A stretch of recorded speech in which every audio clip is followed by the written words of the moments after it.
প্ৰথমে public school কৰ্তৃপক্ষৰ লগতে শ্ৰী শ্ৰী দক্ষিণপাট সত্ৰকো আন্তৰিক ধন্যবাদ জ্ঞাপন কৰিছোঁ যে তেখেতলোকে সুন্দৰ প্ৰচেষ্টাৰে আয়ুষ পাব্লিক স্কুল প্ৰতিষ্ঠা কৰিছে আৰু যিখন স্কুলৰ প্ৰতিষ্ঠাৰ মূল উদ্দেশ্য কেৱল নম্বৰগত শিক্ষা দিয়াই নহয়, এক আধ্যাত্মিকতাৰ যোগেদি উত্তৰণ ঘটোৱা, যিটো আমাৰ সমাজত আটাইতকৈ বেছি নাইকিয়া হৈছে বুলি আমি ক'ব পাৰোঁ। যে সমাজবোধ, মানৱতাবোধ, আধ্যাত্মিকতাবোধ এই কথাবিলাক আমাৰ সমাজৰ পৰা লাহে লাহে নাইকিয়া হৈছে। গতিকে এখন বিদ্যালয়, বিশেষকৈ এখন শিক্ষা প্ৰতিষ্ঠানৰ দায়িত্ব আছে এখন সমাজ গঢ়াৰ।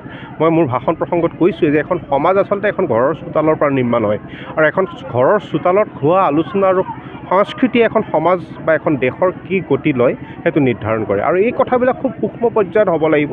বিদ্যালয়বিলাকে, শিক্ষা প্ৰতিষ্ঠানবিলাকে, ঘৰসমূহে এই কথাবিলাকত উদ্যোগ ল'ব লাগিব। বৰ্তমান সমাজখনত যি যুৱ উশৃংখলতা বুলি আমি এটা কথা কওঁ, বিশেষকৈ ড্ৰাগছৰ পৰা আৰম্ভ কৰি অন্যান্য যি বেয়া কথাবিলাকৰ প্ৰভাৱ সমাজবিলাকত পৰিছে, এই গোটেই কথাবিলাক আচলতে ঘৰখন আৰু শিক্ষা প্ৰতিষ্ঠানসমূহ বা সমাজখনৰ পৰা আৰম্ভ হৈছে। আমি এটা পৰ্যায়ত গৈ ছাত্ৰ ছাত্ৰীসকলক পাওঁগৈ, সেই বেয়া কাম কৰা ডকাইতজনক পাওঁ, কিন্তু ডকাইতজন কোনটো স্তৰৰ পৰা গৈছিল সেইটোক আমি কেতিয়াও বিশ্লেষণ কৰি নাচাওঁ। গতিকে আয়ুষ পাব্লিক স্কুলে এই বিষয়টোৰ ওপৰত খুব বেছি গুৰুত্ব প্ৰদান কৰিছে, বিশেষকৈ ব্যক্তি নিৰ্মাণৰ ক্ষেত্ৰত। ব্যক্তি নিৰ্মাণটো এখন সমাজ নিৰ্মাণৰ মূল ভেটি বুলি মই ভাবোঁ। আৰু যেতিয়াই আমি এখন ব্যক্তি নিৰ্মাণ কৰিব পাৰিম, তেতিয়াহে আচলতে আমি এখন সমাজ বা এখন ৰাষ্ট্ৰ নিৰ্মাণ কৰিব পাৰিম। আৰু এই কথাটো মোৰ আপোনালোকৰ যোগেদি সমগ্ৰ সমাজৰ সকলো দেশবাসীলৈকে আহ্বান। আচলতে প্ৰথমতে ব্যক্তি নিৰ্মাণ কৰক, তাৰপিছত আমি সমাজ আৰু ৰাষ্ট্ৰ নিৰ্মাণ কৰিম। আৰু ব্যক্তি নিৰ্মাণৰ মূল আধাৰটো কিন্তু ঘৰখনতে আৰম্ভ হৈছে। ড্ৰাগছ যোৱা, এতিয়া চাওক, এটা দিন আছিল যিটো দিনত মানুহ চাধাৰ প্ৰতি আসক্ত হৈছিল, তাৰপিছত এটা প্ৰজন্ম আহিল চিগাৰেটৰ প্ৰতি আসক্ত হ'ল, তাৰপিছত এটা প্ৰজন্ম আহিল মদৰ প্ৰতি আসক্ত হ'ল, আৰু এতিয়া শেষ প্ৰজন্মটো হৈছে ড্ৰাগছৰ প্ৰতি আসক্ত হৈছে। যিমানেই দিন গৈ আছে আমি বেয়াৰ পৰা বেয়াৰ পৰ্যায়লৈ আহি আছোঁ। গতিকে এই ক্ষেত্ৰত চৰকাৰীভাৱে অনুশাসনভাৱে এটা কৰিবলগীয়া ব্যৱস্থা আছেই। ড্ৰাগছৰ গোটেই ৰেকেটটো, গোটেই হেৰিটো বন্ধ কৰাৰ লগতে আপোনাৰ আৰক্ষী প্ৰশাসনৰ সাংঘাতিক কৰণীয় আছেই। তেওঁলোকে এইটো কাম কৰিবই লাগিব, আৰু অন্যথা সমাজখনত এক বেভিচাৰৰ সৃষ্টি হ'ব। কিন্তু একে সময়তে মই এই কথাটোৰ ওপৰত খুব বেছি গুৰুত্ব দিওঁ যে একে সময়তে ঘৰখন বা সমাজখনৰ কৰিবলগীয়া বহুত আছে। এখন ঘৰক এনেকুৱা সংস্কাৰমুখী কৰি তোলক। আধ্যাত্মিকতা মানে ধৰ্ম নহয়, এই কথাটো মনত ৰাখিব যে আধ্যাত্মিকতা কেতিয়াও ধৰ্ম নহয়। আধ্যাত্মিকতাই আমাক সংস্কাৰৰ পাঠ দিয়ে।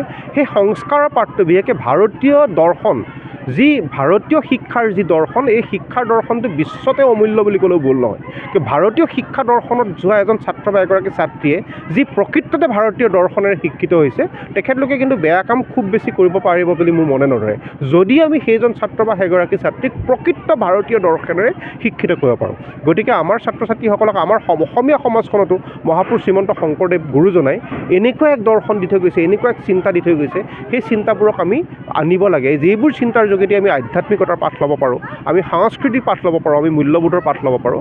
আৰু এই কামবিলাক যেতিয়া আমি ঘৰখনৰ পৰা ষ্টাৰ্ট কৰিম, লাহে লাহে সমাজখনৰ পৰা এই সমস্যা কথাবিলাকো লাহে লাহে নোহোৱা হ'ব। আৰু নিশ্চিতভাৱে ইয়াৰ লগত কিন্তু চৰকাৰীভাৱে আৰক্ষী প্ৰশাসনৰ এক সাংঘাতিকভাৱে কৰিবলগীয়া আছে। তেওঁলোকৰ অকৰ্মণ্যতা বা তেওঁলোকৰ অমনোযোগিতাৰ সুযোগ লৈ এটা চামে সাংঘাতিক বেছি ড্ৰাগছৰ বা অন্যান্য মদৰ বেহা মেলিছে। আৰু বিশেষকৈ চৰকাৰী পৃষ্ঠপোষকতাত এতিয়া মদৰ দোকান বহুত লাইচেঞ্চ দিয়া হৈছে।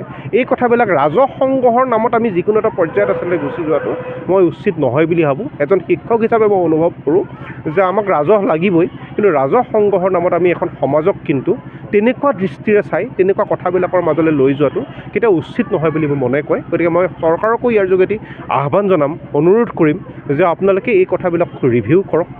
য'তে ত'তে মদৰ দোকানৰ লাইচেঞ্চ দিয়া কথাবিলাকে সমাজখনক কিন্তু এটা সময়ত গৈ বিস্তৰ ক্ষতি কৰিব। এই ক্ষতিটোৰ কথা কিন্তু আমি দুটকা কমকৈ পালেও এই কথাবিলাকৰ কথা কিন্তু আমি চিন্তা কৰাটো প্ৰত্যেকজন অসমবাসী বা প্ৰত্যেকজন ভাৰতবাসীৰ কৰ্তব্যৰ দৰকাৰ বুলি কওঁ। নিশ্চিতভাৱে আহ্বান আছে, এই কথাবিলাকক ধৰিব লাগে। মই এজন শিক্ষক হিচাপেতো সাংঘাতিকভাৱে বিচাৰিম, মই যিহেতু এজন শিক্ষক, মই বিচাৰিম যে এই কথাবিলাক সমূলঞ্চে নাইকিয়া হ'ব লাগে। কোনো গোটখাৰ কোম্পানীতে বন্ধ কৰিব লাগে, গোটখা নাইকিয়া কৰিব লাগে পইচাৰ নামত। বিশেষকৈ মই এই কথাতে বাৰে প্ৰতি কওঁ যে ৰাজহ সংগ্ৰহৰ নামত আমি যিকোনো এটা কথা কিন্তু কৰাটো উচিত কথা নহয়, কাৰণ এই কথাবিলাকে এটা সময়ত গৈ বিস্তৰ ক্ষতিসাধন কৰে। গতিকে আমি সেই ৰেকেটবোৰ, সেই কথাবোৰ বন্ধ কৰিব লাগে। আৰু ছাত্ৰ ছাত্ৰীসকলে এইটো হেবিট কৰি তুলিছে। গোটখা খাই আপুনি, মই বহুত বিদ্যালয়ত যাওঁ, বহু মহাবিদ্যালয়ত যাওঁ, সেই মহাবিদ্যালয় বা বিদ্যালয়সমূহৰ টয়লেটত যেতিয়া যাওঁ, আপুনি টয়লেটৰ যিটো আপোনাৰ বেচিন থাকে, তাত আপুনি দেখিলে আচৰিত হৈ যাব। পিকাই কৰি থোৱাই যি এক পৰিৱেশ, যি এক অৱক্ষয়, যি মানে এই অৱক্ষয়টো কিন্তু আপোনাৰ শিক্ষা প্ৰতিষ্ঠানে দিব নোৱাৰে। এইটো হৈছে আপোনাৰ প্ৰজ্ঞাৰ অৱক্ষয়। উইজডম বুলি যিটো কথা কৈছোঁ, এই কথাটো প্ৰজ্ঞাৰ অৱক্ষয়, এই কথাটো শিক্ষাৰ অৱক্ষয় নহয়, আৰু প্ৰজ্ঞাৰ অৱক্ষয় আমাৰ সমাজখনৰ পৰা হৈছে। গতিকে এই সকলোবিলাক বস্তু নোহোৱা কৰাটো আমাৰ প্ৰত্যেকৰে দায়িত্ব আৰু কৰ্তব্য। আজি আমাৰ আয়ুষ পাব্লিক স্কুলৰ বাৰ্ষিক বিদ্যালয় সপ্তাহৰ প্ৰথম দিনা আজি কাৰ্যসূচী আছিলে। আজি উদ্বোধন হ'ল। প্ৰথম পৰ্যায়ৰ উদ্বোধনত আমি নিমন্ত্ৰণ কৰি আনিছিলোঁ আমাৰ কলিয়াবৰৰ এজন সুসন্তান, তেখেতৰ নাম হৈছে ৰাকেশ বণিক। আমি ৰাকেশ পেৰাচাইক্লিষ্ট বুলি জানো। তেখেত আমাৰ ৰাজ্যিক নিৰ্বাচন আয়োগৰ ব্ৰেণ্ড এম্বেচাডৰ।